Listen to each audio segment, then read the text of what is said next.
지난달 무디스, 이달 6일 피치에 이어 남은 3대 신용평가사 S&P까지 한국의 국가신용등급을 A에서 A+로 한 단계 상향시켰습니다.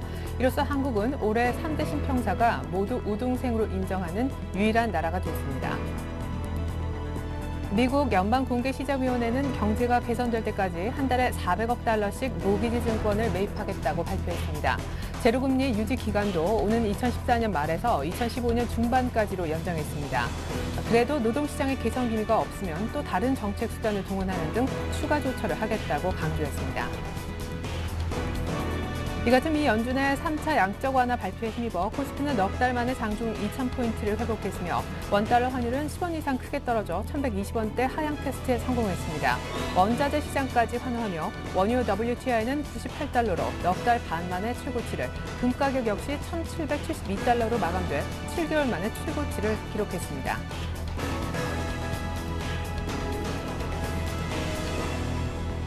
펀드 계좌가 4년 새 900만 개가량 없어졌습니다. 레버카운트, ELS 등 대체 상품으로 자산이 쏠리면서 펀드 인기가 다소 시들해졌기 때문입니다. 특히 주식형 펀드는 1,000만 개 아래로 내려왔지만 안전자산에 대한 선호로 채권형은 작년 말에 비해 늘어났습니다.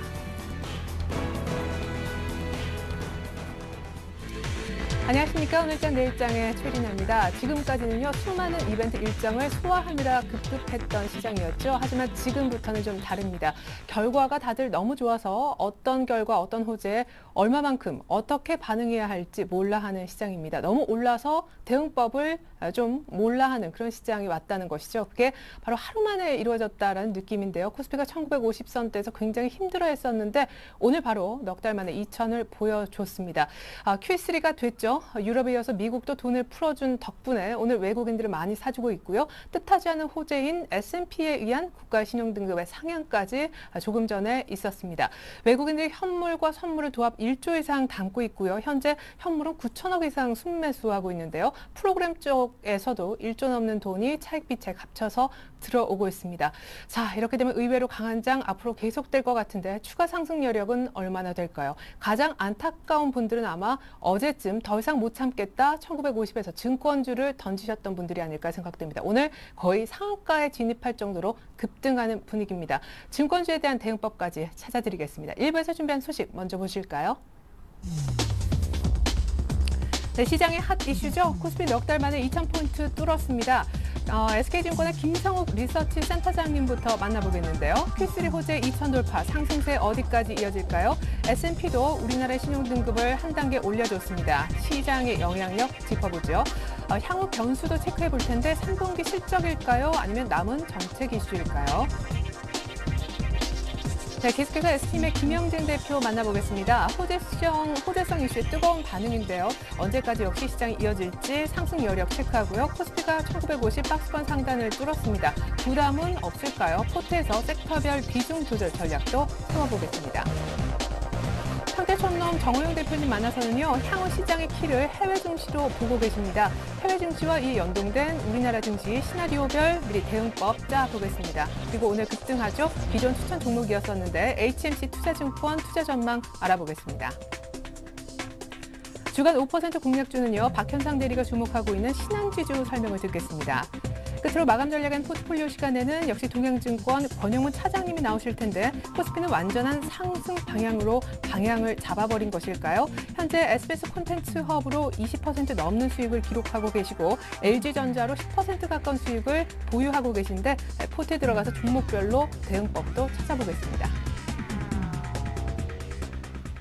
네, 형님이 너무 부각돼서일까요? 좀 조용했던 코스닥이 하락세로 바뀌었네요. 시황센터 먼저 다녀오겠습니다.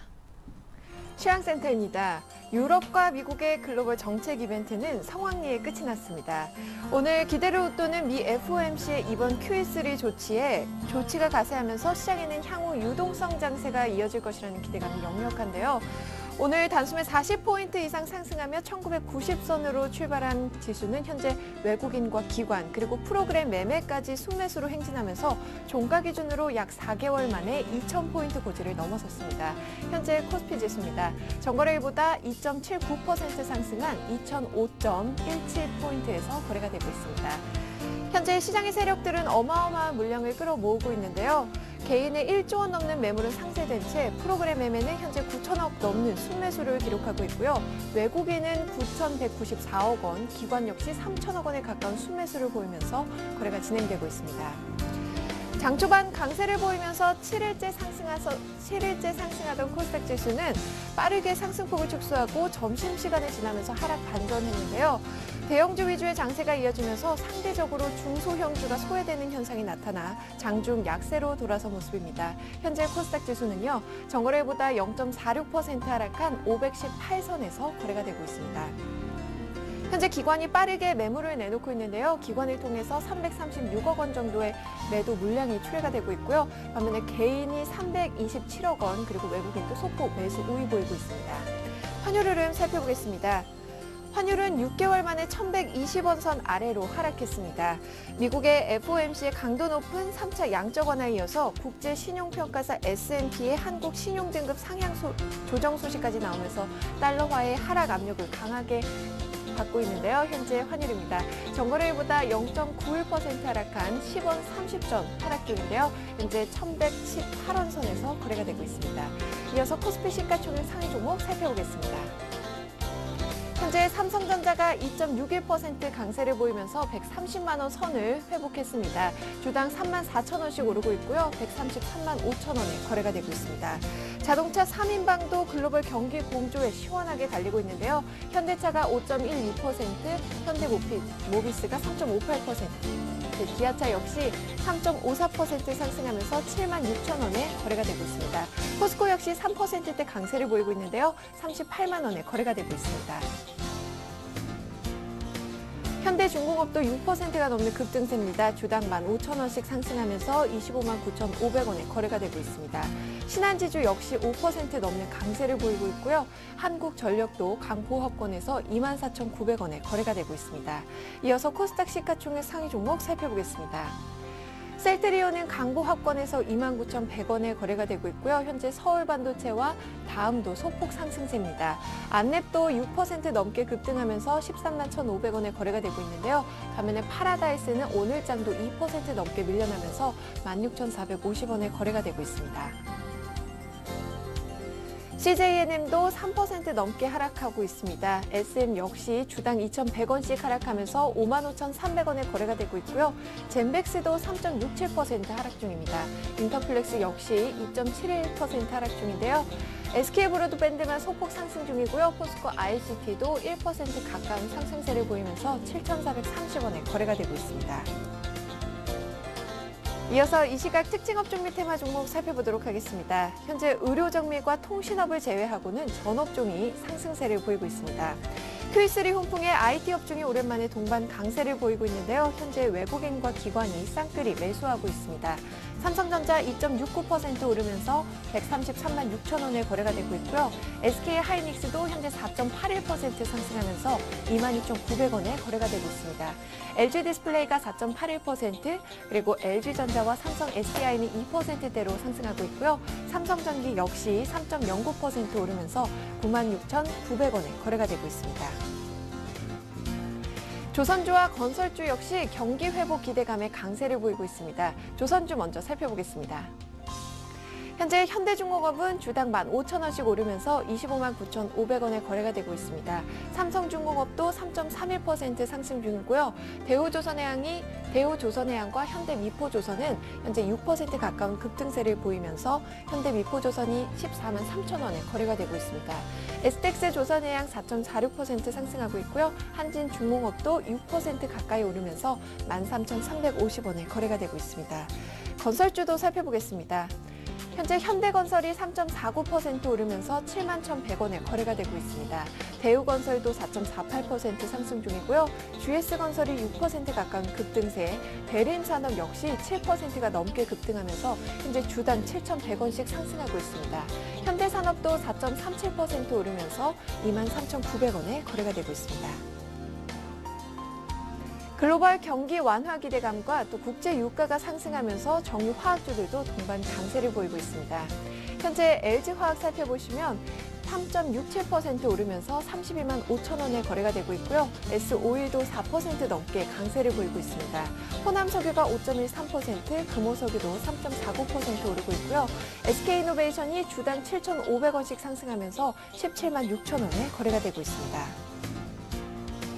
코스피 지수가 3%에 가까운 급등세를 보이면서 증권주들이 폭발적인 상승세를 보이고 있습니다. 현재 대우증권은 상한가 가까이 올라섰는데요. 13,400원에 거래가 되고 있고요. 삼성증권도 9.64% 상승 중입니다.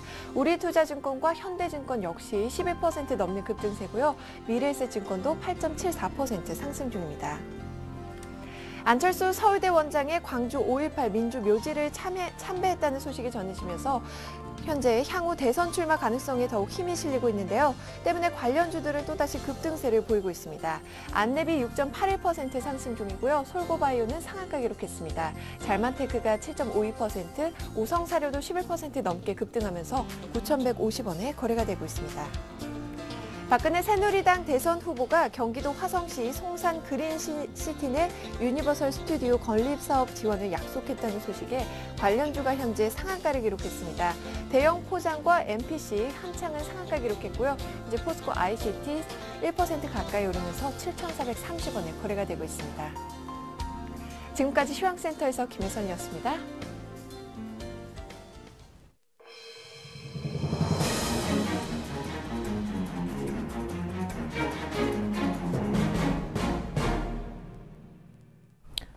(1950포인트에서) 머뭇 코스피. 그러나 박스권 얘기도 참 많이 들었었는데 이제는 2000포인트입니다. 넉 달 만의 일인데 증권사 센터장 만나서 전망과 전략 알아보겠습니다. 오늘 SK증권 김성욱 센터장님 만나볼까요? 안녕하십니까? 네, 안녕하세요. 네, 기어코 9월 FOMC에서 Q3라는 게 나와버렸네요. 예상보다 빨랐고 또 강력했다는 평가가 있습니다. 어떻게 보세요? 예, 맞습니다. 결론적으로 말씀드리면 이제 워낙 강력한 내용이고 그에 따라 이제 외인의 매수세가 눈에 띄죠. 그래서 이런 수급 호전도 당분간 그 효과가 지속될 것으로 보입니다. 그래서 지금 워낙 조심스럽게 접근을 하고 있고 횡보세 얘기 나올 수 있습니다만은 이제 언제까지 효과가 있을 거냐는 부분에서는 사실은 뭐 단언할 수는 없습니다. 다만 시장이 이제 열강할 때까지는 좀 더 지속될 수 있지 않을까 생각이 되는데요. 근데 사실 지난번 잭슨홀에서 연설 형태에 관심들이 많았죠. 된다 안 된다. 근데 이제 결과적으로 당장 지금 $400억 월 $400억 규모로 무제한적으로 사기로 돼 있으니까요.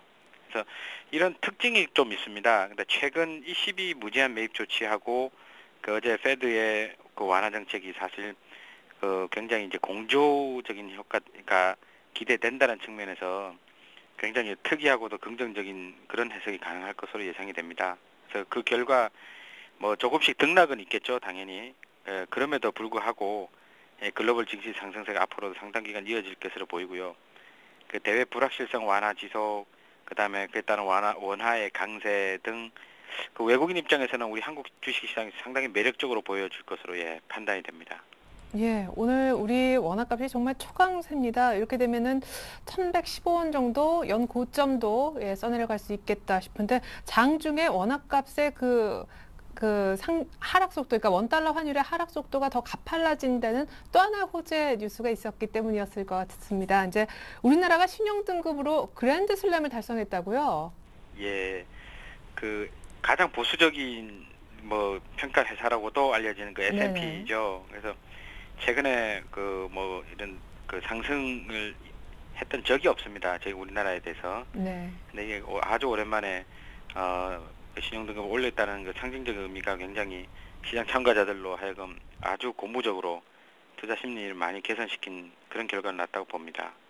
네, 그래요.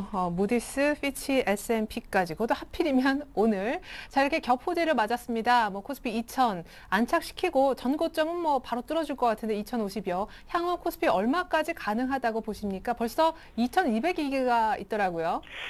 네, 사실 이제 저희 하우스 얘기를 잠깐 말씀드리면 연초 전망이 이제 상저하고의 모양으로 2200포인트를 보고 있더랬습니다. 근데 지난 이제 그 3월 말 이후 상당히 폭락했을 때 과연 이제 저희들이 수정할 것인가 여부에서 고민을 많이 했습니다만은 그렇게 펀더멘탈이 달라지지 않을 거다. 그다음 정책적인 호재들이 많이 나타날 거다라는 그런 기본적인 생각은 변화가 없었기 때문에요.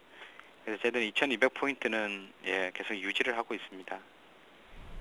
예, 혹시 단기 조정 같은 것을 염두에 두시진 않고 계신지 일단 뭐 호재가 너무 많이 나왔으니까 이제 좀 정신을 차리면 거품이 좀 빠지지 않을까 해서요. 뉴스화 다 되고 있잖아요. 맞습니다. 지금 올라가는 이유가 사실 뭐 시장 참가자들이 모르는 새로운 뉴스 때문에 올라가는 건 아닙니다. 다만 그 참가자들이 워낙 보수적이고 우려하는 그런 그 투자 심리에 있어서의 굉장히 좀 안정적이지 못한 면 때문에 주가가 많이 억눌러져 왔더랬습니다. 그래서 이런 투심이 회복이 되면서 그럼 자연스럽게 밸류에이션도 과거 평균 정도 또는 그 이상으로 적용을 받으면서 그다음에 기업의 실적도 개선되면서 현재 이런 효과들이 이제 시간차를 나오면서 이제 계속 주가에 영향을 미칠 것입니다. 그래서 물론 등락이란 게 뭐 당연히 있을 겁니다. 그래서 2000포인트 밑으로도 당연히 갈 거고 그렇지만은 그 단계적인 모습을 보이더라도 결국은 상승 추세에는 크게 지장이 없을 것으로 예상이 됩니다. 예. 그래요. 외국인 입장에서도 이제 우리 원화를 통한 환차익을 충분히 거둘 수 있는 그런 모습인 것 같습니다. 자, 이제 뭐 미국에 이어서 또 뭐 유럽에서 미국까지 이렇게 경기 부양책을 내놓았는데 중국은 부양책을 내놓을 생각이 없는 건지 향후 변수는 뭐가 되겠습니까? 뭐 실적 얘기도 있고요. 중국이 가장 지금 이제 뭐 역으로 말씀드리면 중국에 대한 기대가 더 커지고 있죠. 그래서 네. 중국의 경기 부양 여부하고 그 중국 경기 부양이 과연 경기에 또는 경제에 잘 효과 있게 작용을 할 것인가의 여부 그 두 가지가 또 그 시장 참가자들이 많이 의문을 가지고 계실 겁니다. 근데 이제 지금으로서는 그 정권 그 이양기죠. 이양기면서 중국에 대해서 우려가 있음에도 불구하고 경기 부양의 의지는 뭐 계속 있을 수밖에 없다고 생각합니다. 중국 내부의 사정도 있기 때문에요.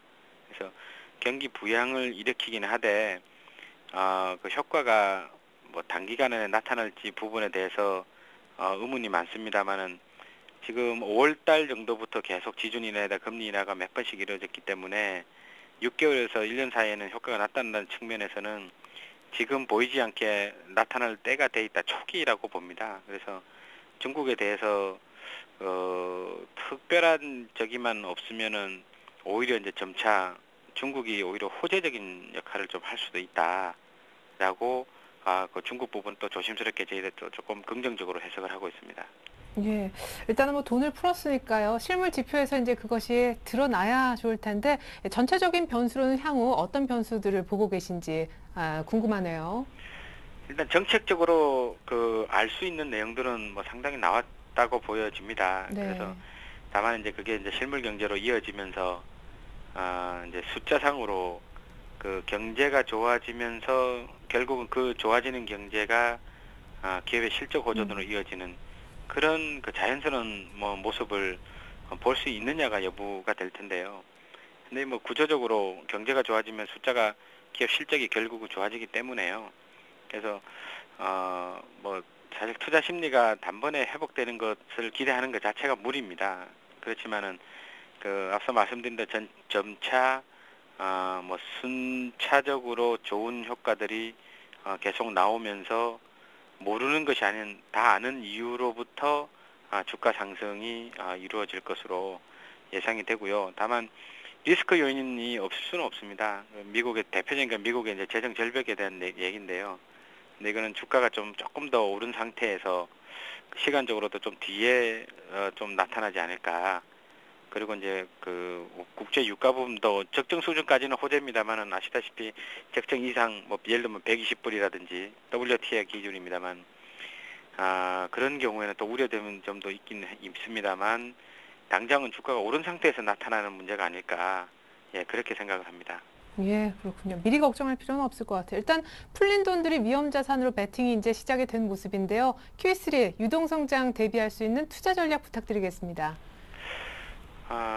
뭐 사실 그렇습니다. 이게 뭐 긍정적 시각은 유지를 하되 네. 그래서 이제 그 주식 같은 경우는 이제 그 뭐 여러 가지 종목과 여러 가지 섹터들이 있지 않습니까? 그래서 뭐 순환매적 양상이 분명히 나타날 수 있다고 봅니다. 그래서 그 시장을 너무 쫓아가시려고 하는 방법보다는 이제 뭐 적정한 종목 본인이 선호하시고 뭐 이렇게 좋아 보이는 적정한 종목을 선정해 놓으시면 상당히 이제 그 주가 상승에는 뭐 같이 동참할 수 있을 것으로 예상이 되고요. 섹터별로는 뭐 단기적으로는 어차피 유동성 장세고 정책적인 변수 때문에 올라가는 거라 그래서 그 산업재적인 그런 그 섹터나 종목들 있지 않습니까? 그래서 뭐 많이 오른 것들 중에서도 조금 더 올라갈 수 있는 부분도 있을 수 있기 때문에 근데 뭐 조선이나 건설 같은 부분은 이제 바닥치고 올라가는 모습들입니다. 그리고 밸류에이션상에서 가장 그뭐 정상화 근처만 가도 상승폭이 상당히 커질 수 있는 은행주라든지요. 그다음에 그 화학 정유 부분도 예, 같이 덩달아서 주가 상당히 그 반영을 할 것으로 예상이 됩니다. 네. 기본적으로 트로이카의 조선 그리고 에너지 쪽에 대한 얘기를 하셨지만 추격 매수하지 말고 순환매가 돌 거니까 적정한 가격대 기다려서 사자는 얘기 들어봤습니다. 2200포인트까지 계단식으로라도 오른다. SK증권 김성욱 센터장님 뷰였습니다. 감사합니다. 네, 고맙습니다.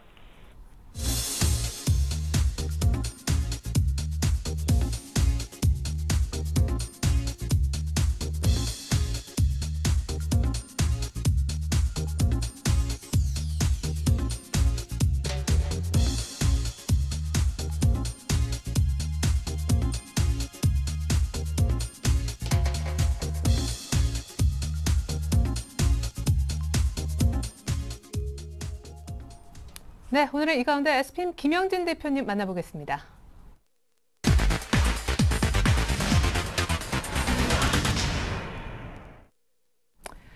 네, 대표님 안녕하세요. 예, 안녕하세요. 네, 독일병 넘은 유럽에 미국까지 돈을 풀었습니다. 내부적으로 동시만기도 잘 소화했고 오늘은 또 S&P 선물까지 있잖아요. 정말 겹겹 호재인데 뜨거운 반응이 언제까지 갈까요? 예, 9월에 이벤트가 계속 이뤄지는 상황에서 우리가 변동성 커질 것이다. 이거 어느 정도 예상은 해왔었는데, 특히 뭐 이제 이번 주에 ESM 관련한 내용이나 국내에서 보면 이제 선물 옵션 만기 같은 경우에 다른 때보다 좀 더 영향이 좀 클 수 있을 것이다 이렇게 생각했는데, 시장에 모두 다 또 긍정적인 반응을 일으키는 그런 모습에다가 Q3까지 추가시키는 그런 모습이었죠.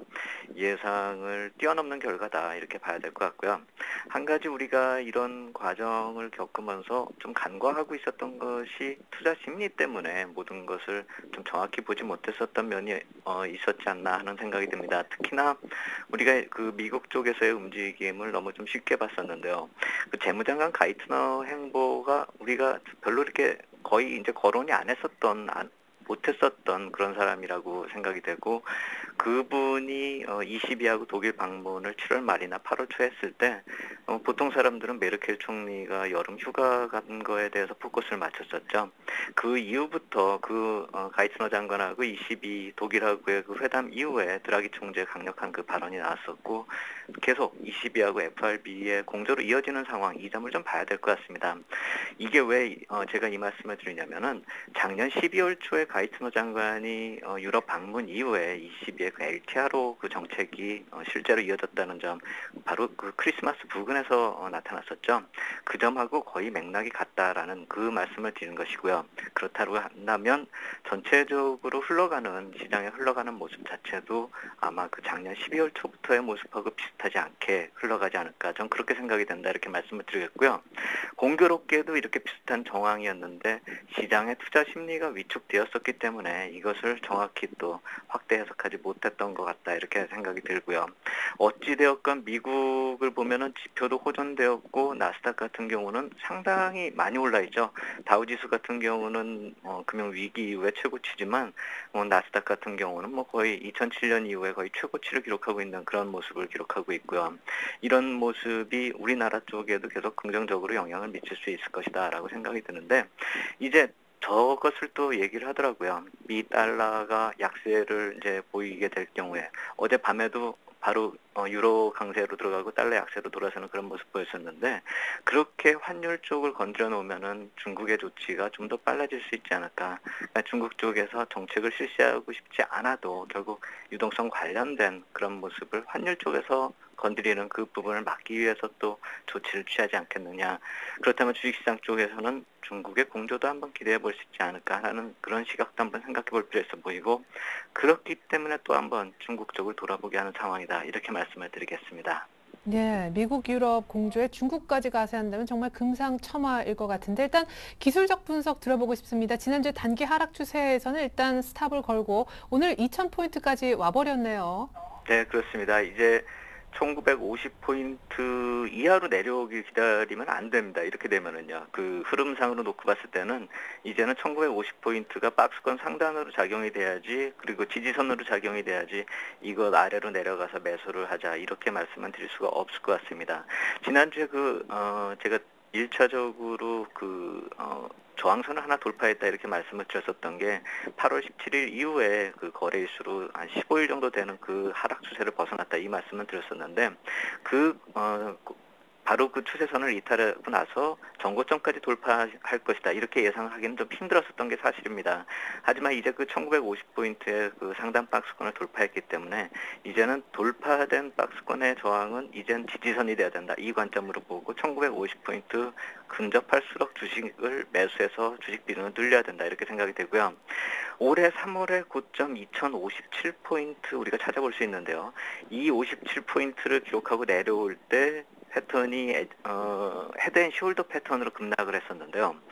그 당시 그 어깨자리 지수대가 지금 위치입니다. 그렇기 때문에 여기서 일단 탄력이 둔화될 수 있다는 생각은 듭니다. 차트를 봐도 누구도 이렇게 봤을 때 강하게 돌파될 것이다 이렇게 생각하기 어려운 자리가 바로 이 자리고 그때의 시간이 걸렸었던 게 무려 3달 동안 이 지수대에 머물러 있었기 때문에 그것이 바로 돌파된다 그렇게 생각하기는 힘들지만 단지 한 가지 긍정적인 점이 있다라고 한다면 지금 거래량을 보면 그때 거래량보다 훨씬 늘어나고 있기 때문에 돌파 가능성을 좀 높이고 있다 이렇게 봐야 될 것 같습니다.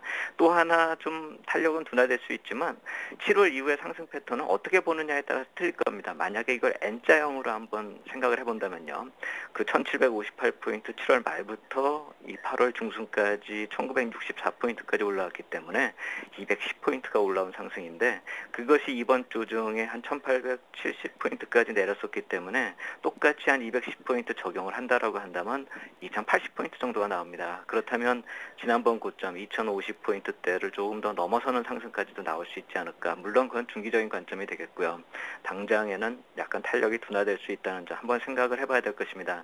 이 갭상승도 오늘 좀 컸고요. 또 기술적으로 저항선에 들어섰고 단기적으로 봤을 때는 이제 과열권 진입을 논할 때가 됐다 이렇게 봐야 될 테고 또 다음 주만 되더라도 이제 또 펀드멘털 쪽으로 이런 애 저런 애 얘기가 나올 수 있는 것이고 아마 제 이전에 나왔었던 분이 말씀하셨듯이 재정절벽 얘기도 계속 심심치 않게 거론이 되고 있기 때문에 그런 얘기가 한번 조정을 주는 빌미가 될 수 있지 않을까라는 생각이 들고 그러한 조정이 나타났을 때 이 갭을 메우는 과정 1950포인트까지 한번 내려오는 과정이 생긴다라고 한다면 주식 비중을 좀 높여볼 필요가 있지 않을까라는 생각이 들고 그 높이는 대상에 있어서는 이번엔 시장의 주도 역할을 할 수 있을 만한 그런 종목들을 접근하는 것이 맞겠다. 특히나 오늘도 벌써 코스닥 쪽에서 약한 모습이 나타나고 있다는 점 결국 1950포인트를 분기점으로 해서 그 아랫대하고 그 윗대는 포트폴리오 접근 방식도 좀 틀려야 될 것이다. 이렇게 다시 말씀을 드리겠습니다.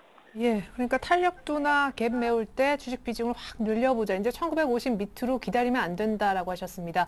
자, 조금 탄력 둔화될 때 어떤 종목, 어떤 섹터에 있는 종목을 좀 집중적으로 담아보면 좋을까요? 다들 상품 관련된 쪽은 반드시 있어야 된다고 하더라고요. 큰 그림에서. 네, 맞습니다. 상품 관련된 주식이 인플레이션하고 관련이 되니까 당연히 늘려야 될 것이라고 생각이 되고요. 그쪽이 화학이나 산업재 쪽 비중하고 거의 비슷하다 이렇게 생각이 되고 화학이나 산업재와 거의 같은 맥락에서 보시면 될 것 같습니다. 또 화학 업종 자체도 또 그렇게 연동이 돼서 움직이기 때문에 그렇게 인식을 할 필요 있어 보이고요.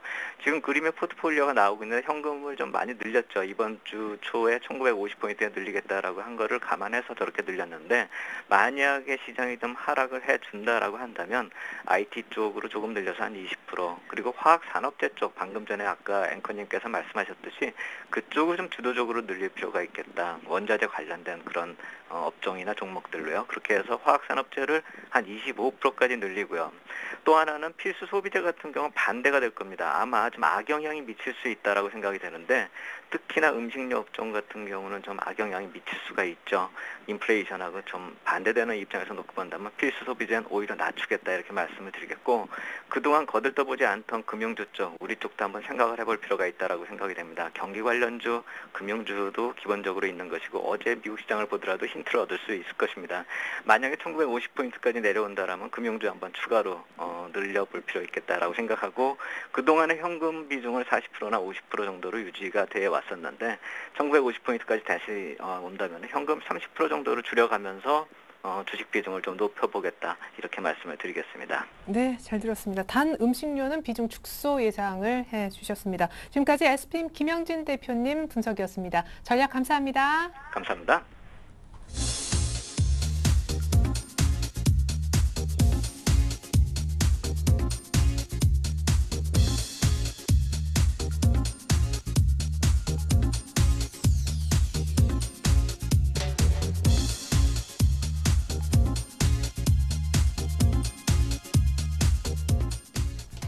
네, 이번 시간은 평택촌놈의 이기는 전략 시간입니다. 평택촌놈 정호영 대표님 만나보겠습니다. 안녕하세요. 네, 안녕하세요. 네, 놀랍습니다. 결국 QS3 얘기 나오면서 넉 달 만에 2,000포인트 돌파, 해외 시장도 날아가던데요. 예, 엄청나게 폭등하고 있습니다. 그래서 지금은 기본적으로 예측하기보다는 확인 차원에서 제가 좀 전달을 좀 해드리겠습니다. 그래서 전략을 좀 말씀드리겠는데요. 네. 전략을 말씀드리기 전에 시장 흐름을 좀 제가 간단하게 좀 정리해서 말씀드리겠습니다. 먼저 수급을 말씀드려 보겠는데요.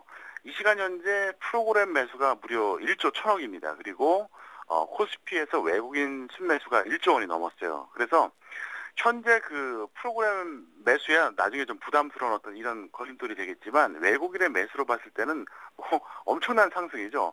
이거는 뭐 올해 봄 고점이 2,050이 문제가 아니라 작년 고점이었던 2,200도 뭐 뚫을 기세입니다. 근데 다만 여기서 이제 걸림돌이 하나가 있어요. 그게 뭐냐면 바로 업종하고 지수 흐름입니다. 그걸 좀 설명드릴게요.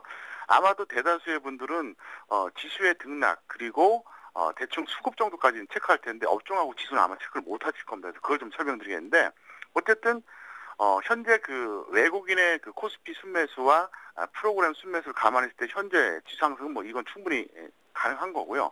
그리고 특히 이제 그 외국인의 코스피 순매수는 긍정적인 요인이 됩니다. 그건 충분히 긍정적인 요인이에요. 그래서 억지로 뭐 부정할 필요는 없습니다. 그리고 프로그램은 뭐 나중에 매물로 나올 망정 어쨌든 지금 올라가니까 좋은데 그럼 뭐가 문제가 되느냐? 현재 업종을 보면요. 올라가는 업종이 대중주하고 소의 업종이 큽니다. 무슨 얘기냐? 오늘 그 상승률 1위가 증권이에요. 그 다음이 건설입니다. 왜 이걸 제가 말씀드리냐면요. 원래 증권하고 건설은 우리가 흔히 말하는 대중주라고 합니다. 왜 대중주냐면은 보통 이거는 4대 업종에 포함되지가 않습니다. 전기전자, 운송장비, 화학철강염 쪽 이게 빅4거든요.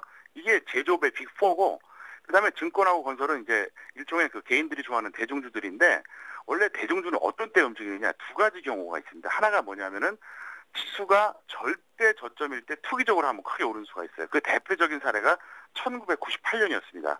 1998년에 증권건설은행이 한마디로 말해서 뭐 진짜 무지막지하게 올랐거든요. 저점에서 뭐 70배씩 오르고 그랬어요. 근데 중요한 건 뭐냐면 그런 절대 저점이 아닌 그러니까 상승 추세가 이어질 때는 보통 끝자락에서 나오는 게 바로 대중주예요. 왜냐하면은 4대 업종이 올라갈 만큼 올라가고 나서 더 이상 갈 데가 없을 때는 그때 바로 마지막 불꽃이 대중주거든요. 그게 바로 증권하고 건설인데 어쨌든 오늘 보면은 증권하고 건설이 상승률 1, 2등이라는 거죠. 그래서 이게 일단은 좀 마음에 걸리고요. 또 하나가 뭐가 있냐면 그동안 전기전자가 작년 가을 이후부터 올해까지 절대적인 주도주라는 건 다 아시는 얘기 아닙니까? 그런데 오늘 보시면 전기전자가 4대 업종 중에서 상승률이 제일 낮아요. 심지어는 전기전자의 상승률이 코스피 지수보다 더 낮다는 얘기죠. 웃기는 얘기잖아요. 최소한 코스피하고 같거나 더 높아야 되는데 그래도 거꾸로 그동안 소외됐던 업종이 뭐가 있습니까? 4대 업종 중에서 가장 소외됐던 게 철강금속하고 운송장비였거든요. 이게 더 높다는 얘기예요. 그래서 일단 업종 흐름은 좋지 않다는 걸 좀 말씀드리겠고요. 또 한 가지가 뭐가 있냐면 코스피하고 코스닥의 괴리감입니다. 여러분 한번 지금 차트를 한번 보세요. 코스피하고 코스닥이 얼마나 엉뚱하게 움직이는지. 지금 코스피 같은 경우 2000선 이상에서 계속 움직여주면서 상승을 나타내주는데 코스닥은 어떻습니까? 시가 이후에 계속 내려가요. 이게 뭐냐면 두려움이죠. 그러니까. 왜냐하면 수급 차이가 워낙 나니까. 코스닥은 받쳐줄 만한 수급이 없으니까 저렇게 되는 거고, 어떻게 보면 코스닥이 정상이죠. 너무 과도하게 올라갔거든요, 최근에. 그래서 현재 이렇게 보시면 되겠습니다. 아주 단적으로 말씀드리면요. 수급으로 본다 그러면 현재 그 코스피에서의 어떤 개인 매도, 외국인 매수 이런 트렌드, 그것도 1조가 넘잖아요. 각각. 거기다가 이제 프로그램까지 감안해 봤을 때는 일단 수급은 이거는 뭐 봄 고점이 아니라 작년 고점도 뚫을 기세다. 다만 업종으로 봤을 때 어떻게 봐야 되느냐. 상승률의 끝자락에서 나타나는 징후들이 지금 아주 너무나도 역력하게 나타난다는 거죠. 그래서 지금은 여러분들이 뭐 과도하게 예측할 필요도 없고 그렇다고 해서 뭐 무조건 두려워할 것도 없고 일단은 즐기시라는 거죠. 그래서 이렇게 해주세요. 1975 이상만 되면은 직장인 75 전업 100% 유지해 주시기 바라겠고요. 그래서 2000선 약간 무너져도 그냥 그대로 유지해 주시고요.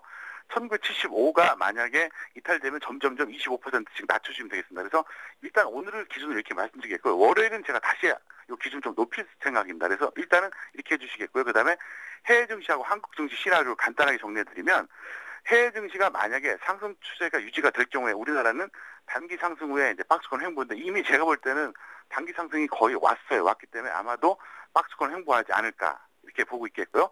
만약에 해외 증시가 이제 하락 추세로 전환될 경우에는 급격하게 한번 조정을 받을 겁니다. 왜 그러냐? 어차피 여기서 더 간다고 해도 조정받을 가능성이 상당히 높고요. 그게 아니라 더 가지 않을 경우에는 당연히 내려가는 거고요. 그래서 그 이유가 뭐냐? 재료가 이미 선반영됐다는 게 첫 번째 이유고요. 그 다음에 두 번째가 뭐냐면은 국내 수급의 부담감입니다. 첫 번째가 바로 프로그램 매매 동향이고요. 두 번째는 이번에도 외국인들이 선물해서 엄청나게 손실을 봤거든요. 그러면 외국인들이 다시 배팅할 때 매수로 할까요? 매도로 할까요? 매수로 하기는 너무 부담스럽습니다. 그래서 당장은 아니더라도 언젠가 다시 이들이 투기적으로 만약에 선물해서 배팅하게 되면 그때 분명히 또 매도가 날 가능성이 높거든요. 그래서 일단 그런 측면에서 제가 말씀드렸습니다. 예, 시간 관계상 오늘 점검만 좀 받아봐야겠습니다. 기존에 증권주 하나 추천해 주셨었잖아요. 많이 오르는데 팔까요? 네, 이렇게 해주세요. HMC 투자증권은요, 그 6월 26일에 12,350원에 제가 매수 사인 내드렸었는데, 단기로 보시는 분들은 대충 한 14,000원 전후 정도 던져주시고요. 중기로 본다 그러면은 12,000원이 깨지면 던지고 아니면 그냥, 여러분들이 좀 더 길게 홀딩해달라 이렇게 좀 설명을 좀 드리겠습니다. 예, 좋습니다. 지금까지 평택촌놈 정호영 대표님의 종목 AS까지 받아봤습니다. 감사합니다. 네, 감사합니다.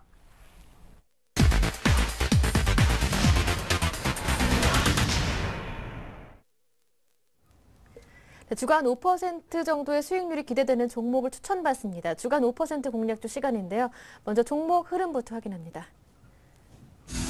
HMC 투자증권 박지훈 과장의 현대그린푸드가 3.4% 수익입니다. JB스탁 이정복 대표의 루멘스 역시 벌써 5%씩 달성했고요.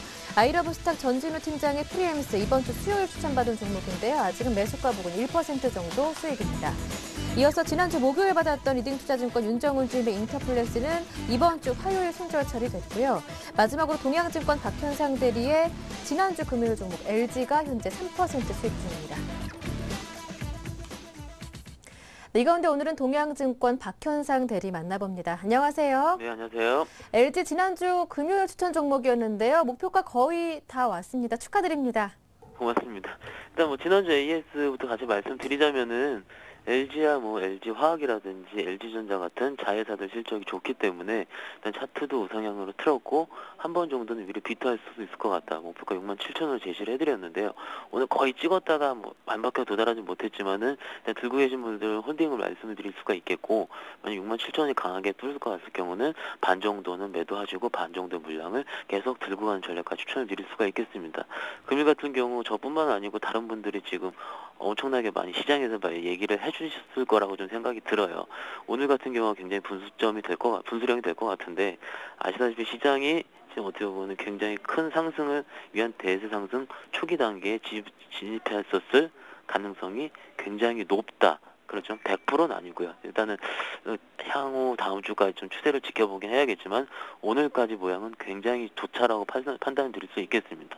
장이 좋아지게 된다면 그동안 올라가지 못했었던 주변주들이라든지 혹은 기존의 대세 상승주들이 장이 올라갈 거고요.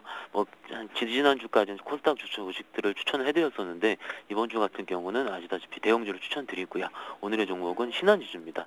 신한지주 아시다시피 대표적인 은행 1등 KB금융과 같이 1, 2등을 다투는 은행주 중에 가장 대표적인 경우인데 오늘 전고점 부근이 37,000원을 강하게 뚫었어요. 그렇기 때문에 시장이 상승을 한다면은 어떻게 보면 오늘은 아시다시피 증권주들이 상한가를 치고 있는데 은행주로서도 한 번 더 매수세가 놀릴 가능성이 굉장히 높다. 상반기 성장세는 부진했지만 상품 개발을 통한 성장성 역시 굉장히 확보를 하려는 노력을 하고 있고요.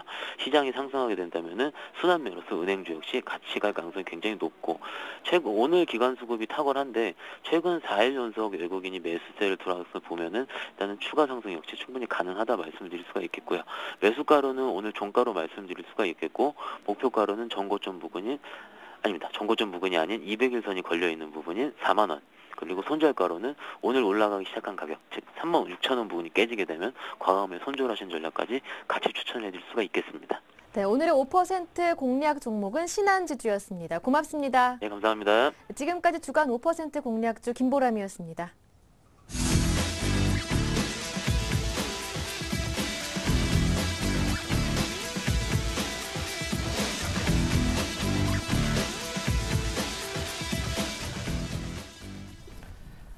네, 2시 40분 현재 코스피는 2,004.78입니다. 다시 한번 마감 전략 짜보고 포트폴리오 얘기도 듣겠습니다. 동양증권 권영문 차장님 나와주셨네요. 안녕하세요. 예, 안녕하십니까. 네, 유럽에 이어서 미국까지 QE3 이제 2,000포인트는 왔습니다. 앞으로 추가 상승 여력이 어느 정도 있다고 보십니까? 일단 그리고 포트에 어떤 종목을 넣어야 하는지도 전략 부탁드릴게요. 네, 우선 몇 주 전부터 말씀드렸다시피 최근의 움직임들이 기술적으로 역헤드앤숄더의 그 패턴으로 가고 있다라는 말씀을 드렸고요. 그리고 유럽 쪽 독일의 헌재 발표 그리고 그 FOMC 회의 결과도 결국에는 상방으로 이루어지는 그런 결정을 할 것이다라고 예상을 했었는데요.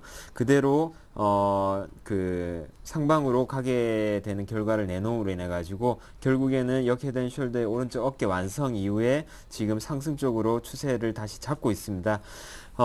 결국에는 향후에는 이제 특별한 그런 악재가 나온다고 하더라도 일시적인 조정 이후에 역시나 그 방향 자체를 되돌릴 수는 없다라고 판단되어지는데요. 그런 점으로 볼 때 일단은 대세 상승의 그런 초입 구간이 아닌가라고 판단을 하고 있습니다. 예. 자, 대세 상승 얘기가 오늘 한 3번 정도 나온 것 같은데, 그럼 전고점은 뭐 물론이고, 한 2,200 보는 거예요? 예. 지난주 이제 그 2,000을 넘을 수 있느냐, 그렇게 질문하셨는데, 예. 2,000 넘을 수 있겠다라고 말씀을 드렸었습니다. 지금 많이 오르긴 했지만은, 그러한 부분들 때문에 사실 개인들은 요 근래에 개인 투자자들 많이 팔았었죠. 그래서 특히 어제. 그렇죠. 예. 그래서 그러한 부분들이 외국인들 투자자의 행태들과는 굉장히 상반된 그런 모습들을 보였었고 결국에는 외국인 투자자들의 어떤 매수가 여태까지는 맞아 들어오는 그런 모습들을 보여주고 있습니다. 향후에 과연 어떨지 이런 부분들이 상당히 중요한 자리인데요. 우선 오늘 밤 스페인의 구제 금융 조건 결정을 위한 유로존 재무장관 회의가 예정이 되어 있습니다. 스페인 같은 경우에 지금 청년 실업률이 절반이 넘는 상황에서 그 추가 긴축을 원하는 그런 재무장관들의 요구를 좀 수용을 해야만이 앞으로 이제 금리라든지 그다음 시장 혼란을 발생을 시키지 않을 수가 있기 때문에 이러한 부분들 상당히 중요할 거라고 여겨지고요. 마찬가지로 이러한 부분들도 결국에는 시장 상승에 걸림돌 역할은 하지 않을 거다라고 예상을 하고 있습니다. 그렇기 때문에 일시적인 하락은 있을 수 있겠지만 물론 이제 쉼없이 이렇게 올라왔기 때문에 일시적인 그 조정은 있을 수 있겠지만은 지속적인 추세 상승에는 변함이 없다라는 말씀을 드리겠고요. 그렇기 때문에 전략은 지속적으로 홀딩을 유지하시라는 전략을 드리겠습니다. 예, 이제 문제는 두 가지입니다.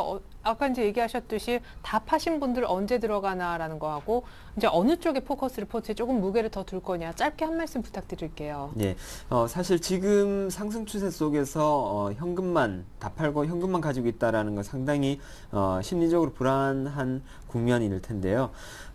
그렇게 본다 그러면은 현금을 100% 가지고 있는 투자자들한테는 사실 시점의 문제가 아니라 어느 정도는 기본적인 절반 이상 정도는 꼭 채우고 넘어가시기를 조언을 드리겠고요.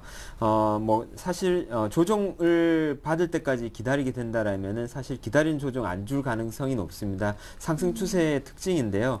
지금 기본적으로 어떤 역 헤드앤숄더의 오른쪽 어깨 부근 이후에 지금 머리 부근까지 넘어서고 있는 그런 상황이기 때문에 지금 구간에서의 어떤 그 조정을 기다린다. 이것보다는 기본적인 물량을 어느 정도 채워놓고 나머지 물량에 대해서 좀 이렇게 조정을 기다려서 매수하는 그런 전략으로 현금밖에 없다라면 그런 전략을 가시는 게 좋을 것 같습니다. 네, 어떤 종목이냐에 대한 것은 포트 얘기하면서 듣기로 하죠. 기존 포트 열어보겠습니다.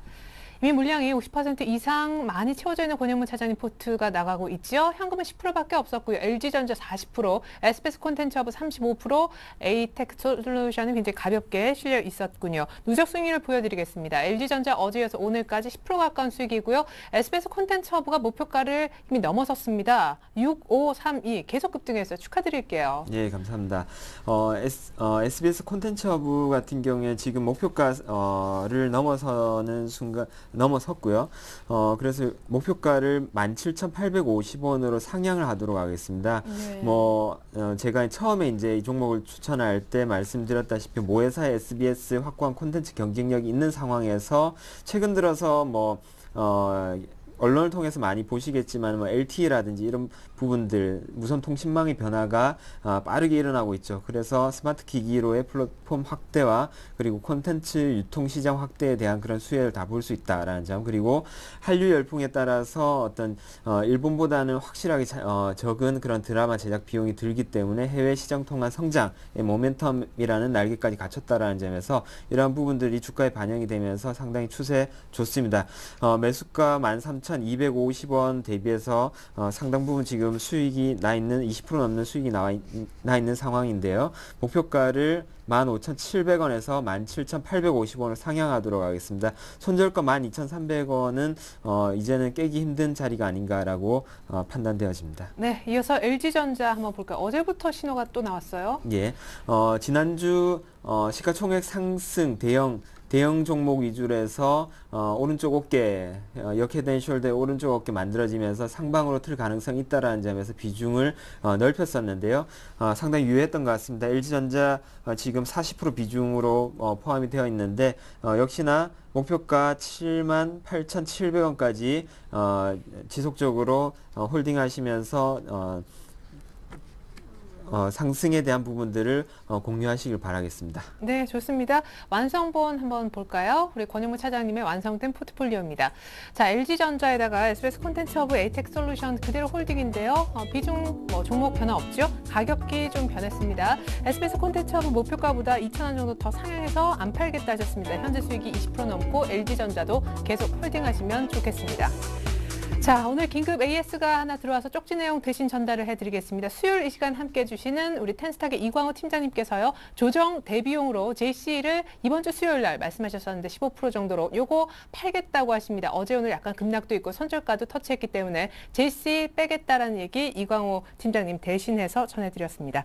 네, 지금까지 포트에게 우리 권영문 차장님이셨습니다. 감사합니다. 네, 감사합니다. 네, 전 잠시 후 종가 들고 2부로 다시 찾아오겠습니다. 고맙습니다.